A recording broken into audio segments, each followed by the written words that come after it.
Hello मेरे friends, hello मेरे प्यारे बच्चे। कैसे हो आप सभी? उम्मीद करते हैं आप काफी बेहतर होंगे। तो मैं आज आपके लिए बहुत ही इम्पोर्टेंट मैथ के क्वेश्चन सीरीज थर्ड लेकर के आया हूँ, जिसमें प्यारे बच्चों मैं वही क्वेश्चन करवाने वाला हूँ जो डायरेक्ट आपको बोर्ड एग्जाम के पेपर में छपने वाला क्वेश्चन है। तो प्यारे बच्चों, मैंने अपने आप से ठान लिया है, वादा किया है कि आप सभी को 50 आउट ऑफ 50, 50 में से 50 ऑब्जेक्टिव सही कराने के लिए मैं एक बहुत 200 क्वेश्चन का सीरीज लेकर के आया हूं, जो कि बहुत इंपॉर्टेंट है। तो प्यारे बच्चों, ये क्लास को बिल्कुल भी मिस मत करना, ये क्लास को बिल्कुल भी स्किप मत कीजिएगा। और मैं बढ़ता हूं आपके क्वेश्चन सीरीज की तरफ। और प्यारे बच्चों, अभी तक हमारे यूट्यूब चैनल को सब्सक्राइब नहीं किए हैं तो उसे सब्सक्राइब कर ले और इस वीडियो को लाइक कर दे और शेयर करना तो बिल्कुल भी ना भूले। तो चलिए बढ़ते हैं, आज हम अपने एमसीक्यू ऑब्जेक्टिव के क्वेश्चन सीरीज थर्ड के क्वेश्चन की तरफ बढ़ते हैं। तो ये रहा मेरे प्यारे बच्चों आज का मैथ का पहला प्रश्न। दो चर एक्स वाई दो चर एक्स वाई में रैखिक समीकरण a x plus b y plus c बराबर 0 के कितने हल संभव है? प्यारे बच्चों, यहाँ पे आपसे क्वेश्चन ये पूछा जा रहा है कि ये जो समीकरण है a x plus b y plus c बराबर 0, इसको कहा जाता है प्यारे बच्चों दो चर वाले रैखिक समीकरण। क्या कहा जाता है? दो चर वाले रैखिक समीकरण। और आपसे क्वेश्चन में ये पूछा जा रहा है कि इसके कितने हल संभव है, यानी कितने ऐसे मान होंगे जो इस समीकरण को संतुष्ट करेंगे। तो x और y के कितने वैल्यू होंगे जो इस समीकरण को संतुष्ट करेंगे? तो मैं प्यारे बच्चों बता दूं कि यहाँ x y के अनंत ऐसे मान हैं जो इस समीकरण को संतुष्ट करेंगे। आप पूछेंगे कि सर ये कैसे हो गया? तो मैं बता दूं आपको कि इस समीकरण में कहीं पे भी आप अगर x y के वैल्यू रखते हैं, x रखेंगे तो y आएगा, y रखेंगे तो x आएगा। और इस तरह से कितने कितने आएंगे? अनलिमिटेड आएंगे। तो इस तरह से हमने देखा कि इसके कितने हल हो जाएंगे? तो अनंत हल हो जाएंगे। आइए एक एग्जाम्पल के द्वारा समझते हैं। x प्लस वाई 6 है, x प्लस वाई 6 है। अगर हम x का मान अगर 1 2 3 रख दें, 1 2 3 रख दें, तो यहाँ पर अगर 1 रखेंगे तो क्या हो जाएगा? y आ जाएगा 5, ये प्लस में है, उस तरफ जाएगा माइनस में। अगर x के जगह पे हम क्या रखते हैं? 2 रखते हैं, तो 2 प्लस वाई बराबर 6, 2 प्लस में है उधर चला जाएगा माइनस में, y का वैल्यू कितना आ गया? 4 आ गया। अगर x के जगह पे हम कितना रखते हैं? 3 रखते हैं, तो 3 प्लस वाई बराबर 6, ये 3 प्लस में है उस तरफ चला जाएगा, क्या हो जाएगा? माइनस में हो जाएगा। y बराबर कितना आ गया? 3 आ गया। इस तरह से x के अनेकों वैल्यू होंगे जो इस समीकरण को संतुष्ट करेंगे। तो इस तरह से हमने देखा, ये हमारा जो है जनरल फॉर्मूला है दो चर वाले रैखिक समीकरण का। इसके कितने हल होंगे? तो अनंत हल होंगे। कितने हल होंगे? अनंत। इसमें कौन सा आंसर सही हो जाएगा? तो ये रहा प्यारा बच्चों सही जवाब। बढ़ते हैं अगले प्रश्न की तरफ। चलिए प्यारे बच्चों, तो आपके लिए सेकेंड प्रश्न है, दूसरा प्रश्न है कि x प्लस 2y प्लस 3 बराबर 0 और 3x प्लस 6y प्लस 9 बराबर 0 के कितने हल होंगे?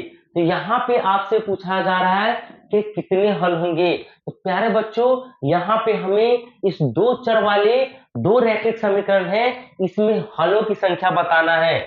चलिए, तो हलों की संख्या को हम कैसे बताते हैं इसको जरा समझ लेते हैं।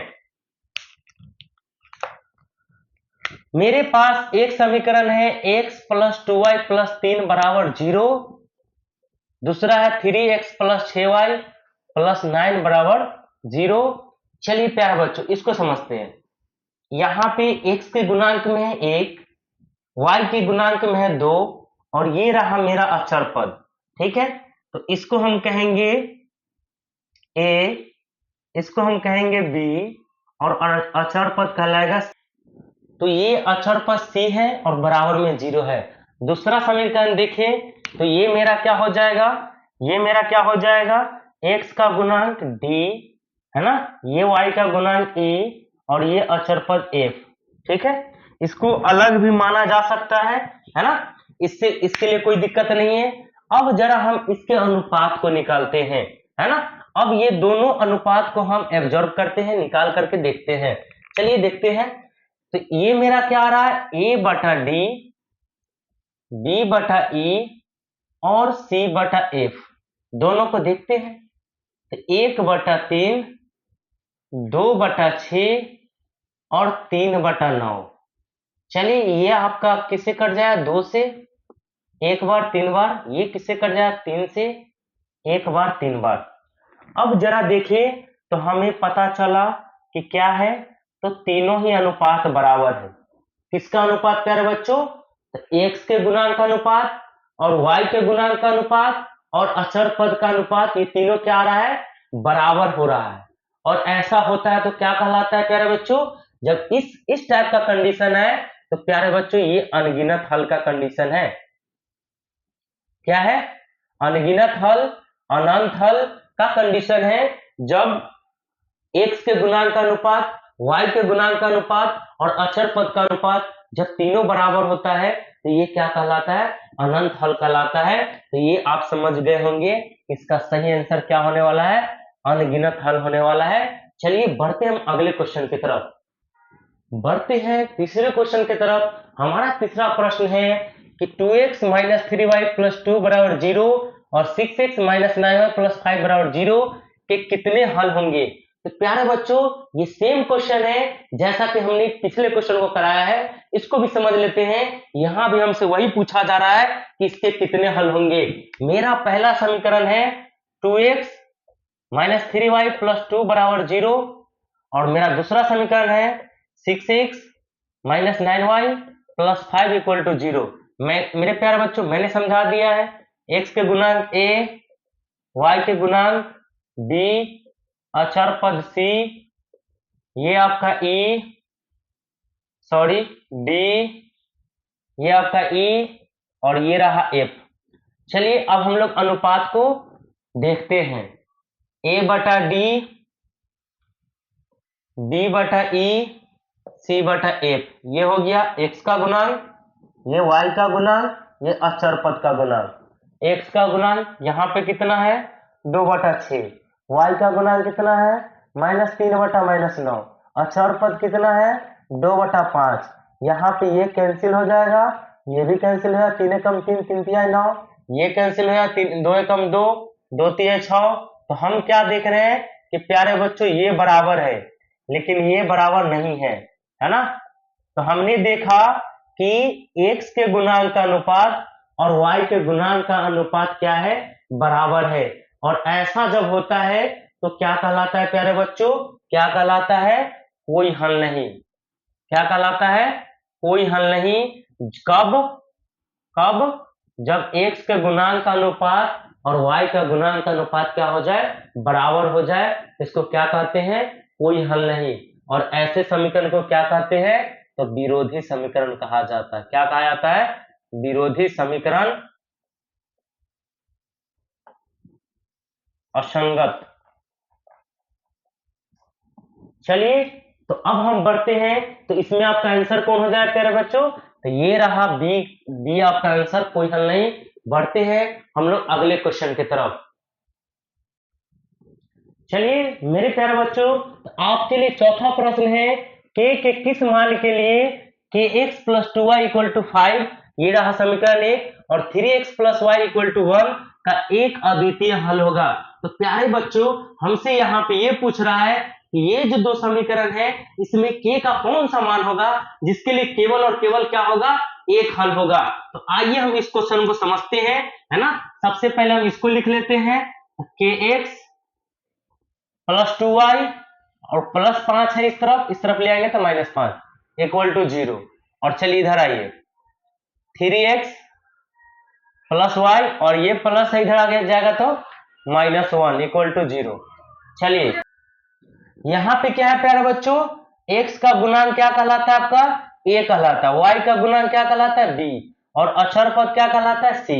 चलिए यहाँ पे आइए, a का गुणांक d, y का गुणांक e और ये अचर पद क्या हो गया? f हो गया। चलिए अब हम थोड़ा क्या करते हैं, क्या हमें निकालना है? एक अद्वितीय हल, मतलब केवल और केवल एक हल हो। एक हल होने के लिए प्यारे बच्चों जो x का गुणांक का अनुपात होता है और जो y का गुणांक का अनुपात होता है वो क्या नहीं होना चाहिए? तो वो नॉट इक्वल टू होना चाहिए, यानी बराबर नहीं होना चाहिए। इसको जरा फिर से समझ लीजिए, ये आपका क्या है, x का गुणांक का अनुपात, ये क्या है, y का गुणांक का अनुपात, ये बराबर नहीं होना चाहिए। इसलिए केवल और केवल एक हल में। तो आइए, a का वैल्यू क्या हो गया k, b का वैल्यू क्या हो गया 3, नॉट इक्वल टू b का वैल्यू 2, e का वैल्यू 1। अब ये क्रॉस मल्टीप्लीकेशन कर दे तो क्या हो जाएगा, k नॉट इक्वल टू 6।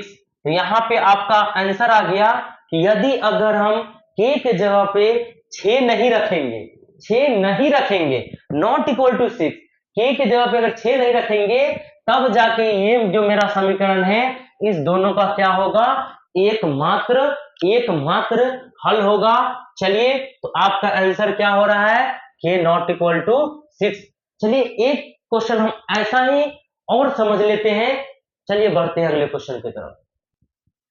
चलिए प्यारे बच्चों, तो हमारा 5वां प्रश्न है कि k के किस मान के लिए समीकरण निकाय 3x माइनस वाई माइनस 5 बराबर 0 और 6x minus 2y minus k बराबर 0 का कोई हल नहीं होगा। तो प्यारे बच्चों, यहाँ पे हमसे पूछा जा रहा है कि कोई हल कब नहीं होगा। तो मैं प्यारे बच्चों ऑलरेडी बता चुका हूं कि कोई हल नहीं होने के लिए, यानी जो x का गुणांक का अनुपात है a बटा d और y का गुणांक का अनुपात b बटा ई, ये दोनों क्या होना चाहिए, बराबर होना चाहिए। कब, कोई हल नहीं हो, कोई हल ना हो। इसके लिए मेरा ये कंडीशन है कि a बटा डी और b बटा ई क्या होना चाहिए, बराबर होना चाहिए। चलिए जरा हम समीकरण को लिख लेते हैं। मेरा पहला समीकरण है 3x माइनस वाई माइनस 5 बराबर 0 और दूसरा मेरा समीकरण है 6x minus 2y minus k बराबर 0। चलिए, तो ये क्या हो जाएगा प्यारे बच्चों, ये a हो जाएगा, ये क्या हो जाएगा, b हो जाएगा और अचर पद क्या हो जाएगा, c हो जाएगा।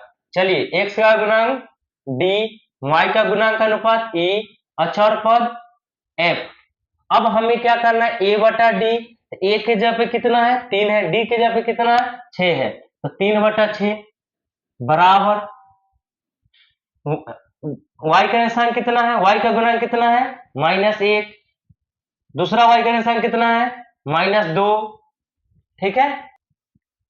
चलिए प्यारे बच्चों, हमारा a बटा d 3 बटा 6 हो गया और b बटा e -1 बटा -2 हो गया और अचर पद क्या है, तो -5 माइनस k।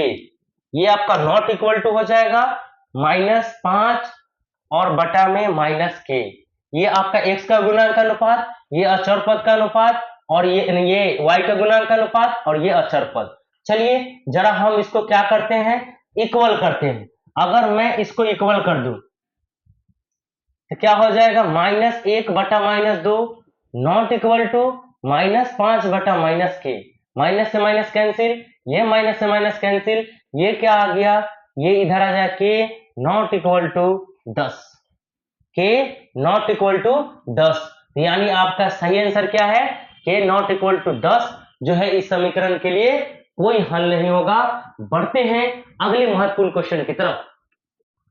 चलिए प्यारे बच्चों, तो आपके लिए अगला प्रश्न है k के किस मान के लिए k minus 1 bracket multiply x minus y बराबर 5 और k plus 1 multiply x plus 1 minus k multiply y बराबर 3k प्लस 1 के अनगिनत हल होंगे।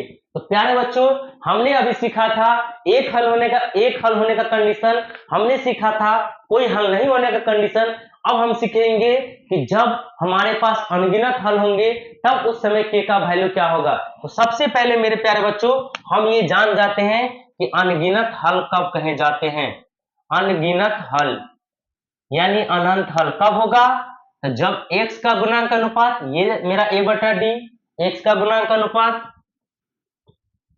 b बटा y के गुणांक अनुपात और अचर पद c बटा f, ये जब तीनों बराबर हो जाते हैं प्यारे बच्चों, तब क्या कहा जाता है, तब कहा जाता है अनगिनत हल।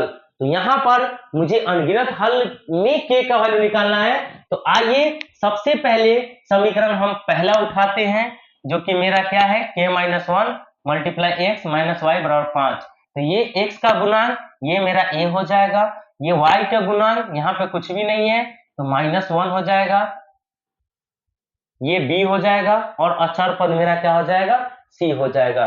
दूसरा समीकरण ले लेते हैं, k plus 1 into x plus 1 minus के इंटू वाई बराबर 3k प्लस 1।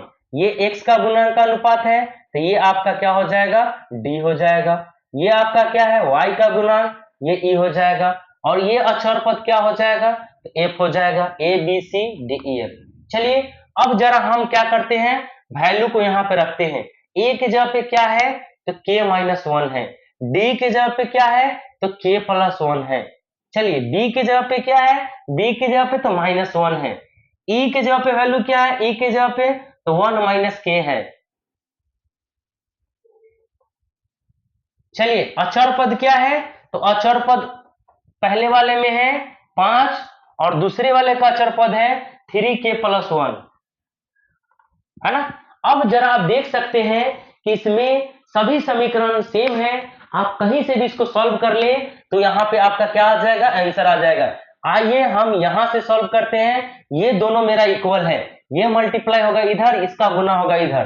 गुना कीजिए, -3k माइनस 1, इसका गुना इधर कीजिए तो 5 और -5k, 5 माइनस 5k, ये -5k इधर चला आएगा तो -5 इधर आके +5k, +5k में से -3k गया तो +2k, और ये -1 है उधर चला गया +1 तो 5 है 1 6, 2 से 6 कट गया, k का वैल्यू क्या आ गया, 3 आ गया। k का मान क्या आ गया, 3 आ गया। तो चलिए प्यारे बच्चों, ये आपका आंसर क्या हो गया, k का मान 3 होगा। तब इस समीकरण का क्या होगा, अनगिनत हल होगा। बढ़ते हैं अगले प्रश्न की तरफ। चलिए प्यारे बच्चों, तो आपके लिए अगला प्रश्न है कि दो एक घातीय समीकरण के लेखा चित्र यदि प्रतिच्छेदी हो तो हलों की संख्या कितनी होगी। अब मेरे प्यारे बच्चों, हम लेखा चित्र के माध्यम से आपको बताने जा रहे हैं कि हलों की संख्या कब कितना होता है। तो प्यारे बच्चों, यहाँ पे हमसे पूछा है एक घातीय समीकरण ये होता है जिसपे चर के अधिकतम घात कितना हो।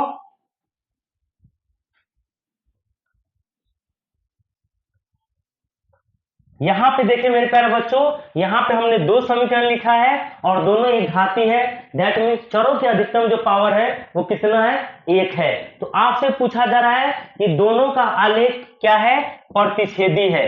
अब प्यारे बच्चों, जब इस समीकरण को अगर हम हल निकालेंगे तो इसका ये लाइन एक रेखा खिंचाएगा, इस समीकरण के लिए ये एक रेखा खिंचाएगा और दोनों प्रतिच्छेद कर रहा है, और जिस बिंदु पे प्रतिच्छेद करता है वो क्या होता है प्यारे बच्चों, वो हल कहलाता है। तो प्रतिच्छेदी आलेख के केवल और केवल एक हल होंगे, क्योंकि आप देख सकते हैं ये मेरा समीकरण एक का हल, एक का लाइन है और ये समीकरण दूसरे का लाइन है, और ये दोनों लाइन कहां पे मिल रहा है, P पे मिल रहा है, और जहां पे मिलता है वहीं पे x और y के कॉमन वैल्यू आते हैं जो कि हल कहलाता है। तो इस आलेख को देखने से हमें पता चलता है कि प्रतिच्छेदी आलेख के केवल और केवल क्या होते हैं, एक हल होते हैं, है ना।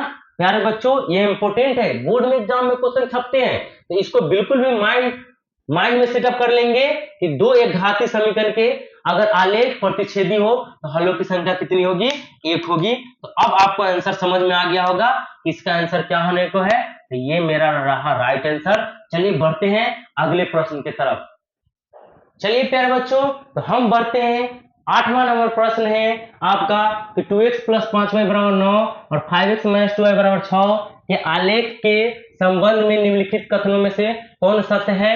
यहाँ पे आपसे पूछा जा रहा है कि इस दोनों समीकरण का आलेख किस प्रकार से होगा, हमें आलेख का प्रकार बताना है। तो आइए प्यारे बच्चों, हम समझते हैं कि इस समीकरण का आलेख कैसा होगा।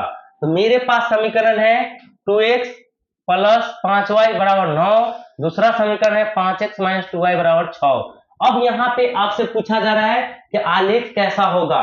तो आलेख पता करने के लिए हमें सबसे पहले इसका हल जानना होगा कि हल कैसा है। तो उसके लिए हमें क्या करना होगा, इसका अनुपात निकालना होगा। किसका अनुपात, a बटा d, और किसका अनुपात b बटा e, और किसका अनुपात c बटा 1, है ना।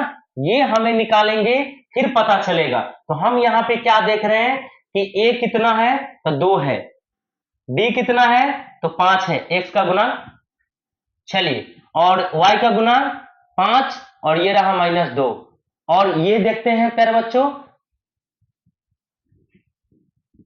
अक्षर पद 9 और ये 6। अब जरा हम समझते हैं, ये मेरा क्या हो जाएगा, कट जाएगा 3 तिहाई 9 और ये 3 दूना 6। और अब हम देख रहे हैं कि यहाँ पे ये क्या है, बराबर नहीं है।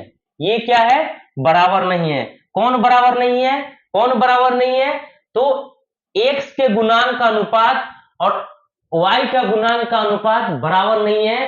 तो ऐसा जब होता है तो प्यारे बच्चों केवल और केवल एक हल कहलाता है। और एक हल कब होता है, हम पिछले क्वेश्चन में बताए हैं, जब आलेख क्या होता है, प्रतिच्छेदी होता है। तो यहां से आपका आंसर क्लियर हो गया, यहाँ पे कौन सा आलेख होगा, तो प्रतिच्छेदी होगा। बढ़ते हैं अगले प्रश्न की तरफ। चलिए प्यारे बच्चों, तो अगला प्रश्न है कि x बराबर -5 का आलेख कैसी सरल रेखा होगा। तो हमें यहाँ पे प्यारे बच्चों ये बताना है कि x बराबर जो है -5 वो कैसा सरल रेखा होगा, हमें ये बताना है। तो आइए इसको हम लोग जो है समझते हैं, है ना। ये मेरा क्या हो गया प्यारे बच्चों, ये मेरा हो गया, ये जो देख रहे हैं क्षैतिज अक्ष पे ये कहलाता है x अक्ष या भुज, और ये जो देख रहे हैं लंबवत ये कहलाता है y अक्ष या कोटि।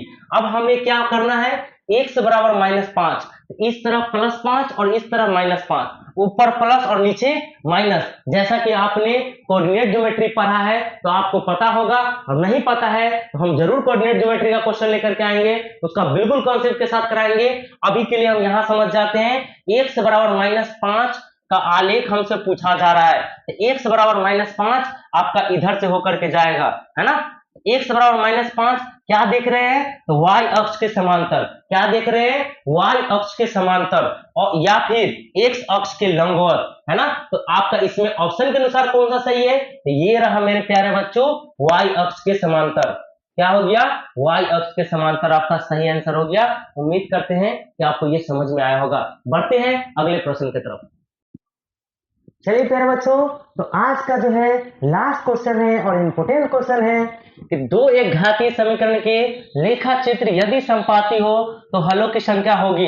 तो प्यारे बच्चों यहाँ पे मुझसे हलों की संख्या पूछ रहा है, कब, जब समपाती होगी। तो समपाती में हम बता दें प्यारे बच्चों, दो समीकरण जब एक ही लाइन पे आ जाए।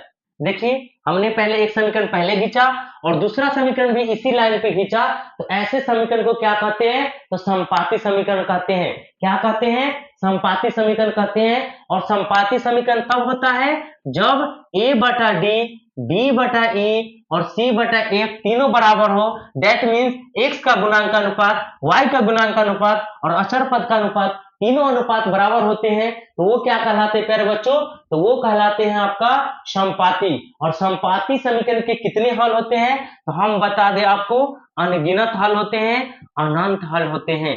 ये आपका आलेख रहा, ये आपका शर्त रहा, और ये रहा आपका ये। तो आंसर आपका क्या सही हो जाएगा, तो प्यारे बच्चों अगर एक घाती समपाती हो, आलेख अगर ऐसा हो समपाती, तो इसके हल कितने होंगे, तो हल प्यारे बच्चों अनंत हो जाएंगे, अनगिनत हो जाएंगे। मेरे प्यारे बच्चों मैं आपके लिए लगातार क्वेश्चन का सीरीज लेकर के आ रहा हूं, सारे सब्जेक्ट का लेकर के आ रहा हूं, और मैं प्यारे बच्चों आपके लिए हमेशा लगातार यूं ही मेहनत करते रहेंगे जब तक कि आपका एग्जाम कंप्लीट ना करा दे, और जब तक कि आपको सफलता, दैट मीन्स आपको अच्छे डिवीजन से पास ना करा दे, तब तक मैं आपके लिए लगातार वीडियो लेकर के आता रहूंगा। और उसके बाद मैं प्यारे बच्चों पूरा कंप्लीट सिलेबस लेकर के आऊंगा, क्योंकि अभी मेरे पास टाइम कम है, इसीलिए ओनली फॉर मैं क्वेश्चन सीरीज लेकर के आ रहा हूं जो बोर्ड एग्जाम के लिए महत्वपूर्ण क्वेश्चन है। मेरे प्यारे बच्चों मैं आपके लिए ऐसे ही मेहनत करता रहूंगा। आपको करना बस इतना ही है कि इस चैनल को सब्सक्राइब कर ले और ज्यादा से ज्यादा बच्चों तक, ज्यादा फ्रेंड के पास शेयर करें, ताकि हर बच्चा के पास ये वीडियो पहुंचे और वो भी देखकर एग्जाम में कुछ बेहतर करे। बाकी के लिए इतना ही, फिर मिलते हैं अगले क्लास में। Best of luck, thank you.